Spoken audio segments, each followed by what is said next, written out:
તલોદ તાલુકા પંથકમાં બાજરી અને ઘઉંનું મોટા પ્રમાણમાં વાવેતર થતાં તલોદ માર્કેટમાં ખેત પેદાશોનું વેચાણ કરવા ખેડૂતો મોટી સંખ્યામાં દોડી આવ્યા.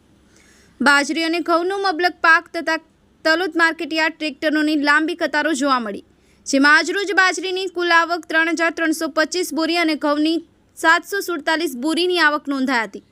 બાજરીના સૌથી ઊંચા ભાવ 482 અને સૌથી નીચા ભાવ 400 અને ઘઉંના સૌથી ઊંચા ભાવ 576 અને સૌથી નીચા ભાવ 470 રહ્યા હતા. તેમજ તલોદ માર્કેટયાર્ડ ખાતે અન્ય ખેત પેદાશો મગફળી, તલ, મકાઈ, જુવાર જેવા અન્ય પાકોની આવક પણ મોટા પ્રમાણમાં નોંધાઈ હતી. તલોદ માર્કેટયાર્ડમાં ખેડૂતોને પોષણક્ષમ સારા ભાવ અને રોકડા નાણાં મળતા ખેડૂતોમાં ખુશીનો માહોલ જોવા મળ્યો હતો.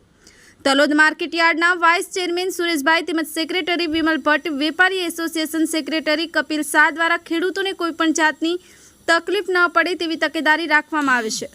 સંવાદદાતા દિલીપ પરમાર, SD ન્યૂઝ ગુજરાતી, તલોદ, સાબરકાંઠા.